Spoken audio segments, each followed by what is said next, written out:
Salut, c'est Mehdi Cholet pour Live Lyon et aujourd'hui on parle préparation physique.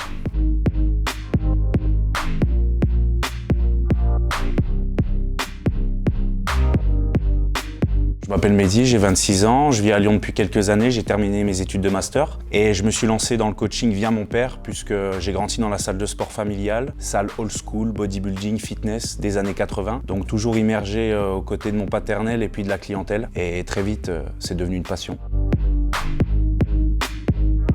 Parcours assez conventionnel, j'ai suivi donc le collège, puis je suis entré au lycée. Dès lors que je suis sorti du lycée, j'ai vécu 1 an en Chine. En revenant de la Chine, j'ai pu directement être convaincu que je voulais faire de ma passion mon métier. J'ai entamé mes études à Besançon, en université, je les ai terminées à Lyon et j'ai terminé diplômé de master de préparation physique.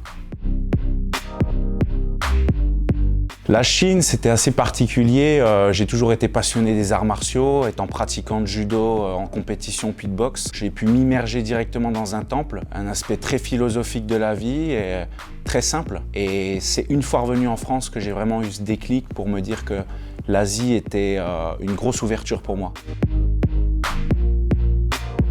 Je me suis lancé sur Lyon il y a 5 ans, après mes études, et disons qu'en simultané, j'ai pu sortir de ce système conventionnel qui est être diplômé en France, qui est assez particulier surtout dans le monde du sport, pour aller sur d'autres horizons afin de suivre des formations non conventionnelles autour de mes spécialités dont je vous parlerai. Préparation physique, posturologie, kinésithérapie. L'objectif était vraiment d'avoir un outillage à portée de main pour apporter justement un maximum d'atouts à ma clientèle. Et là, entre autres, pour les entreprises. Le coaching sportif, pour moi, c'est avant tout une passion que m'a transmise mon père et je pense que c'est un domaine de passionné. C'est assez particulier. Le coaching, ça se ressent. Ça s'apprend, ça s'expérimente et après ça se transmet. Tu vois bien les gens qui ont la fibre en général ou qui ne l'ont pas et c'est comme ça en tout cas qu'avec la clientèle on peut obtenir des résultats. Bien la passion déjà comme je viens de le dire, apprendre des nouvelles choses certes mais de ses erreurs parce que c'est assez particulier, expérimenter au maximum des choses diverses et variées, sans trop se disperser non plus. Et puis aller vers une transmission, on va dire, pédagogique simple pour le client lambda, puisque même si je suis préparateur physique, il faut dire que je touche aussi à des gens qui ne connaissent pas grand-chose de l'entraînement. Il faut savoir transmettre et inculquer des choses. Quand je suis parti en Chine, j'ai eu l'occasion de me faire un ami que je connaissais déjà en France, avec lequel je travaille toujours, spécialiste dans les arts martiaux chinois. J'ai pu toucher à la médecine traditionnelle chinoise sans pour autant être diplômé. C'était vraiment une découverte et encore des outils à rajouter dans ma boîte. Quand je suis revenu en France et que j'ai continué mon master, j'ai pu aller en Allemagne, au Canada, aux US, très brièvement, mais histoire d'avoir d'autres notions de ce que font les coachs dans mon domaine. J'ai développé ma propre entreprise qui s'appelle One for All Performance. One for All, c'est le dicton un pour tous. Je le vois comme une philosophie, c'est-à-dire un coach pour tous les entraîner, mais surtout un coach bienveillant avec une certaine capacité pour transmettre. Encore une fois, ça me semble être le point le plus important. Sur cette philosophie, le coaching pour moi c'est un all-in, c'est-à-dire que quand on touche au domaine du coaching, on parle alors de développement personnel, de mouvement, c'est-à-dire d'exercice physique, de nutrition, comment apprendre à s'alimenter et surtout de progrès sur soi. J'interviens directement dans les entreprises, petites entreprises, puisque je suis assez minimaliste sur mon matériel. Et je vais directement apporter un coaching qui lie, on va dire, la double casquette de la performance de l'entreprise avec le bien-être du salarié. Ce qui fait que quand je coach, ça ne s'arrête pas là. Il y a une proximité avec les dirigeants et les collaborateurs et aussi des contenus que j'envoie en ligne directement. Je démarche beaucoup les entreprises directement, il faut y aller au culot et ça marche aussi au relationnel. On est dans un job très particulier où pour faire la différence, il faut être novateur, assez singulier et directement aller dans le vif du sujet. C'est comme ça que ça marche le coaching. Pour Pour me démarquer, je suis passé par certaines phases, on va dire, de construction et on va dire de développement de mon projet, passer de l'idée à l'action. Et j'ai dû passer coach dans des salles conventionnelles en tant qu'auto-entrepreneur, puis salarié, puis à monter mon propre business. Et pour faire la différence, il faut vraiment être capable de se distinguer, pouvoir amener sa pierre à l'édifice à la personne comme à l'entreprise, mais surtout avoir un projet qui tient la route. Et dans l'ère actuelle du Covid, au XXIe siècle, il y a de multiples projets possibles.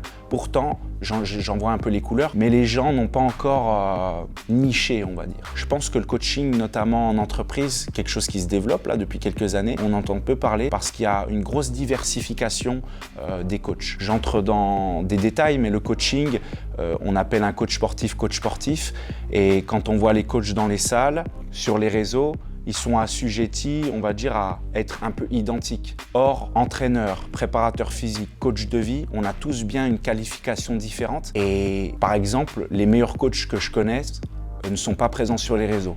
Donc on est vraiment dans quelque chose d'assez sous-marin, c'est très particulier le coaching.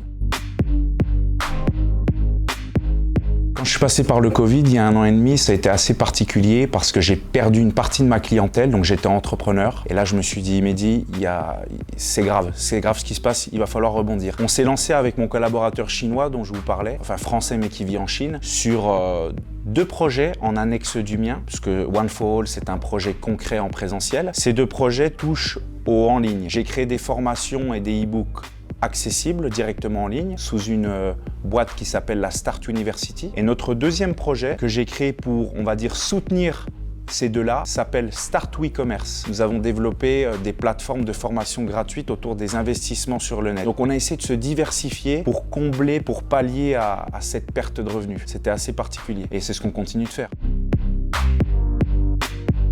Quand on parle du coaching et des spécialités des coachs, c'est assez redondant. Je vais essayer de sortir de ce domaine, de ces dénominations performance, nutrition, développement personnel, et je vais aller plus personnellement sur une arborescence. On parlera des racines, du tronc, des branches, du feuillage, et c'est comme ça que je le présente et c'est comme ça que j'agis sur le long terme avec mes clients. Je pars du mouvement en tant que tel, donc de l'exercice. Je vais ensuite vers toutes les notions de repas en gardant cette grosse image qu'on a chacun dans sa vie, c'est-à-dire le repas, c'est quelque chose, s'alimenter, c'est très particulier. Il y a des gens qui n'ont pas du tout notion de comment faire. Je vais ensuite vers tout ce qui est le repos et la gestion du stress, je l'appelle comme ça, parce que dans notre ère, on est grandement stressé et les gens en entreprise sont sous pression. Et enfin, je termine vers une action qui est un peu plus philosophique, mais vers le progrès. Et le progrès, ça passe par des démarches de développement personnel. Donc développement, on connaît, c'est très large, mais c'est vers la lecture, des routines particulières.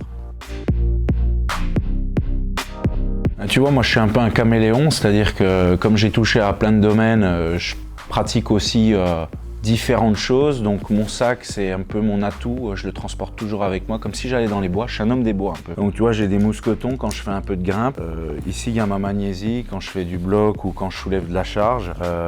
Bon là rien de très intéressant, j'ai mon camelback toujours sur moi, surtout en été, hein, très pratique. Ici tu as mon dentier quand je boxe ou quand je fais des sports de force pour serrer les dents. J'ai ma serviette, j'ai mon kabar toujours sur moi pour découper. Quand je vais dans les bois, encore une fois, j'aime beaucoup la nature. Et voilà, je suis un mec assez proche de la nature, assez simple dans le fond. J'ai cette notion toujours en moi d'antifragile, dans le sens où ma démarche pour progresser sur moi-même et sur mon job, c'est d'avoir pas le strict minimum sur moi, mais toujours les petites choses, les petits outils pour vagabonder et puis me dire ok, je vais avec des potes à tel endroit, je fais telle activité, etc.